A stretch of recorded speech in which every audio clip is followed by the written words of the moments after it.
Hello and welcome to Soul Space Studio Sessions, episode 2. I'm Julia. I'm Laurie, and we are a Soul Space studio on either sides of the border, Yes. BC and Washington, and we're glad you're here with us. We're glad we're here. Yes, with us we're glad we're too. here. We're in studio today, so Yes. I think I mentioned last time that there is one brick and mortar right now in Blaine, Washington, and we are in that studio space, which I love. That's being fabulous. Here. And right now, my studio is my apartment in Coquitlam, BC. And soon I'll be welcoming another space. I'm sure it's on its way to me. Absolutely. For me to welcome more people in a studio type environment like this. So today we wanted to continue our conversations, our soul space sessions from last time. Right. We really enjoyed talking to each other and to you about our process and about this experience and this journey. And last time after we finished and watched our video through, we felt we were really glad to have shared what we did. And we also wanted to share a little bit more about what this journey's been like for us. Mm-hmm. I think last time you talked a bit about how when this whole process was happening, you were coming off the end of a dark night of the soul. A really deep dark night of the soul. Yeah. Yes. And that I don't take that term lightly. Like there's I was on the brinking. Yes, it was a definite difficult time. And I think one of the things that really brought Julia and I together is that we can talk about these and process these times in our lives really well together from a real perspective of spiritual journey and growth and acceptance and shared feelings about the fear that can be so visceral during those experiences. And one of the things that happened for me is that as I was meeting Julia, I was also going through an ongoing dark night of the soul, really a transition time in my life, where my job was falling apart. My personal life had a lot of challenges, and I wasn't really sure what the future was bringing. So one of the things that really helped me was when I met Julia, the intuitive art experience was a definite part of your healing, wasn't it? Yes. And it is a healing modality for me. For me, it is a healing modality, and it continues to be recovery and rehabilitation. Right. So ongoing. So that's one of the things that we wanted to share was that our journey is still an up and down and dark and light and learning and insightful experience for us, and we imagine it will be always.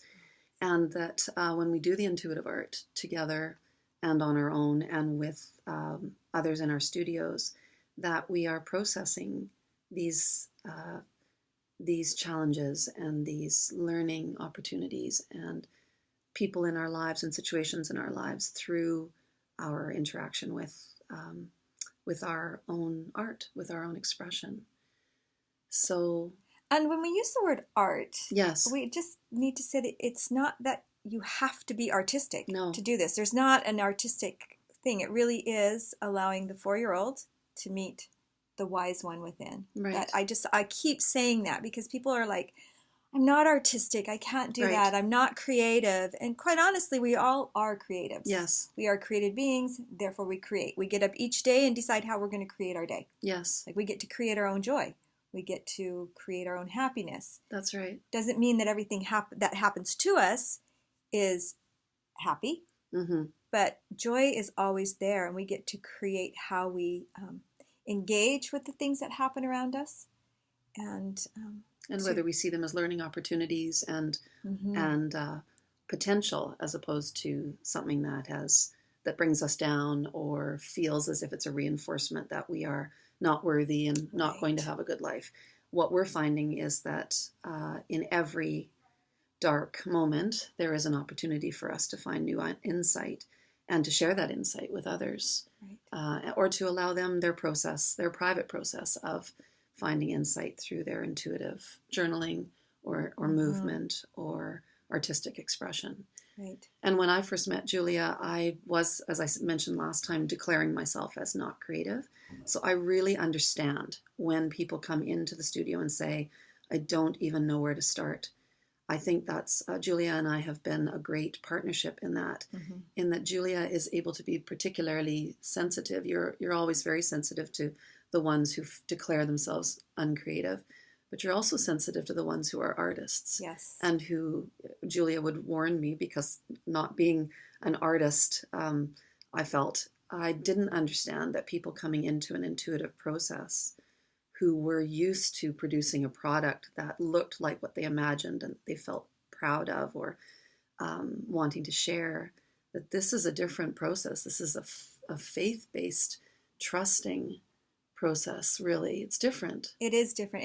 It's not about the end result. It's about the journey. And then once you get to the journey, the end result speaks with you. Right. It's a co-creation with the divine, with the universe, with your inner child, with your higher self. Your higher self, all of those things. And I think you were aware that for some artists this would be a difficult process. And then I was more aware of what I was calling the newbie, the novice, that comes into this experience and thinks, I don't know what materials to use. I don't know how to put things together to create a product. And I quickly realized, and I'm now able to reassure others, that you're not alone when you're creating. This is not just you. Once you can get yourself and that left brain, inner critic, judgmental one that we all have, our egos, out of the way, that this inner child and wise woman and energy of the divine will create through you. And I really do feel when I create that some of it is not my business, that some of what I'm creating, I'm enjoying the process, I'm getting my hands dirty, I'm cutting out things and painting things that interest me, and the way it all comes together is a surprise to me too. And quite magical. Absolutely It is quite magical. Yeah. And it continues to speak to us. So when we were creating at the beginning, we started out with our interest in and our calling in the priestess process that we both study and journey through with the elements. And when we first started creating, we sat down. Julia had walked me through some intuitive processes of journaling and painting on a canvas. And then I don't remember, you had the idea to include in our elemental journey making containers. Yes. Which was fabulous. And we began with co-creating with the energy of the element of earth. And I know we'll talk a little bit about each of the elements more as we introduce ourselves and talk about them and do our online course and such. But we have brought our containers today to share a little bit. Want to talk, Julia, about the beginning when we were first creating our earth containers together and how we were laughing at the colors we were using and the things that were coming up for us. And I know that when you were first doing it, you were saying, why am I painting with this color for earth? Like purple and green. Like I did not know why purple was coming up. Yeah. But it's quite appropriate for me. Absolutely appropriate. Yes. Will you show it some more, Julia? Because I was watching hers, and of course, as I was creating that first container, I was looking at that thinking, well, that's beautiful, and mine's not going to be beautiful. And, my ego was saying, you should just stop now. But then as I was watching her, can you see the wording on, I guess it might be backwards. I'm not sure. We'll see. But the wordings were inspirational sayings, and that's been my forte a bit in our teamwork, is really getting on to inspirational sayings and searching them and really trusting that my priestess energy is there for myself and for the others that I'm creating with, to bring up the sayings and the inspirational messages that they need. I really trust that I'm being led to this because someone's going to need it in a creation session. And images. And then Julia was showing me how she'd created and gathered all of these found objects and all of this art. Will you show the inside, Julia? Yeah, it's got a little bit. I have a smudge stick in there because that, part of that is earth. But so... You have a little envelope in there. Yes, so you can have a little treasured message, and lavender was really huge. And then sometimes for mine, like this tree is just a piece of my art in there that needed to be part of that. Right. It's just absolutely gorgeous. But gorgeous in the sense of the message that it brings to me. And every time I look at it, it's another message. I had taken a class years and years ago, and that was one of the things that the woman suggested, is that we talk about the elements and put it into a creative aspect. And the idea of a box for me was like a treasure chest. Right. And as we've gone along the priestess process, our mentor, our teacher, was always talking about the priestess tools. And it's surrounding the elements. And so it just made sense to me to create a container, a box, a treasure chest, a toolbox, yeah, a toy box. All of it. All of that. And I've chosen cardboard, if I can just touch on that for just a minute. I know we're kind of like all over the board today. It's all good. Yeah, but I chose cardboard because it's just cardboard, which takes that pressure off of it being something that you're afraid to mess up, because you can always find cardboard, a cardboard box somewhere. Right. And then I love the idea of exposing. It's nice texturing and things like that, but it's also a bit of vulnerability, which is required for this process, a vulnerability and opening up and exposure. And so all these little things, as I've done them and then they come together, remind me of me and the things that I need to discover. And then with each of the elements, because we've got all of them here, with each of the elements, we add items or more quotes that are associated with that element and the archetype of that element into the box. So, yeah. And it exposes exposing the surface of the box was getting comfortable with exposing our own vulnerability, our own perfectly imperfect journeys and selves. And then when I was creating beside her and thinking, okay, well, mine looks so basic in comparison to hers. This was my first container and my first real intuitive art creation where I really just let myself go. And Julia had talked about, having a container with a closure of some sort. So I experimented with creating that. I was at Julia's and she had, moss and things I could glue on. It was completely like being, when I used to in my past life be an elementary teacher. I wish I could go back and do it again now and give the children the freedom that Julia gave me to just create anything and to take my time. So for me, often when I'm first creating anything, the first layers are dark and what would you say? I mean, all of the paints sort of mesh together and become dark or gray or black or brown. And I'm always having to have such faith at the beginning of my process. And then as it goes, I'm finding that as I do more layers and the paint underneath is uncovered, the colors are peeking through, images are peeking through, combinations are peeking through that I couldn't have planned. So as I was creating, the different areas of the box, it took me a really long time. Themes were coming out, and the quotes were really speaking to me. Now, as I display these all in my home, I still feel as if there's just so much richness in them for me to re-explore. And one of the things I've noticed about myself is that while Julia can leave space on her boxes, I apparently can't. So I have so many images that I always felt I needed to share. And inside the box, I've put in things also that Julia and I will talk more about to do with what we're working on in each element.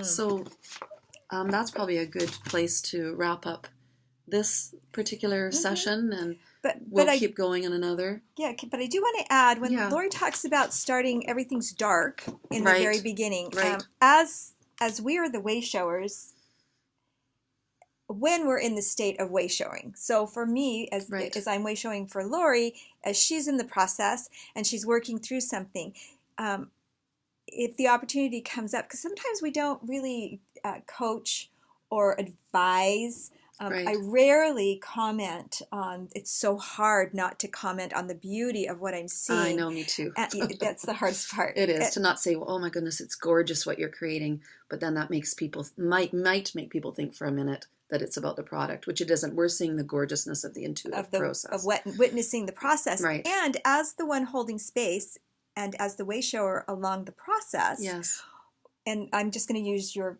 darkness as an example. I would say, if that question came up, if Laurie was like, why is it black? And I'm just so confused about this. I don't like it dark. And then all intuitively have questions that come up. But when it comes to the darkness, when you think about the creative process, when you think about the black void, it's from that black void that light comes in. That nothingness, that oneness. Yes, that dark canvas. It's not always necessarily a white canvas. It's a dark canvas. That's right. And as we're creating these things, one of the things that Julia and I talk a lot about is our priestess teacher, our priestess facilitator, Dion. She will talk about servant leadership. And the priestess process involves our own work and our own uncovering and our own ebb and flow and dark and light, our own learning, and then our sharing that with others and enabling others to have that process too. So as we are way showing or facilitating or supporting others in their intuitive journey, we're also going away and back into our own lives, or even in those moments when we're working with others, gathering insights for ourselves, working through things ourselves. It's not as if we've reached a certain point and we are now able to lead others to that point. It's a constant learning process for both of us as we move forward. So the intuitive art processes we do, I'm now working on my second earth box. It's another year, and I'm feeling I have different things to process now around the element of earth and with the energy and the support of the element of earth. So it's an amazing process that we invite all of you to join us with, in terms of joining us in our actual Elemental series, or in intuitive art itself, or joining Julia or me in our studios, our physical studios, or just joining us for these sessions and then going away and creating yourself. And trusting that, as I have learned and Julia learned before me, that this is a process. Life is a process. The intuitive art, the intuitive expression is a process, and that we need to trust. We can have faith that it will unfold. Yes, it's the way that the divine, our higher self, guides everything spiritual. It's an esoteric language that speaks with us through this process of color, shape, images, quotes, words, that whole crazy little realm that is outside of what we would call the ordinary. This is the extraordinary way to have conversation. That's right. And our souls want to create, and our souls want to express, and they want to be heard, and they want to be seen. And we have a saying in Priestess, as within, so without. As we explore ourselves, we can create a world around us. In my life before Julia, before I became fascinated with the priestess process and living that, my life was devoid of color in the food I ate, in my environment, in my clothing. Not a good example today, however, but in general, I'm now embracing color. Black and white. We are colorful people. We really are. Black and white embracing color, and my home is filled with color, and it doesn't all match, and it can make other people a little uncomfortable in the way I can express it, and I'm just expressing unapologetically now. So I love that. Yeah, thank you so much for joining us. And yes, thank you. So reach out to us. You will find us down below in the comments. If anything here resonates, if you have questions or comments, we love to welcome that. And if you choose to work with one of us, please feel free. We can do online with someone. We will be putting together this Elemental series as a package. Yes, we could also do individual online Zoom sessions or Skype or FaceTime sessions where we can help you with this process if this is something you're interested in. And we have our intuitive guidance sessions as well, and my mediumship practice. There's lots of ways that we can support you in fulfilling, living a fulfilling life, and in hearing your inner voice. Yes. Yeah. Thank you, everyone. Thank you. We'll visit again soon. Yes.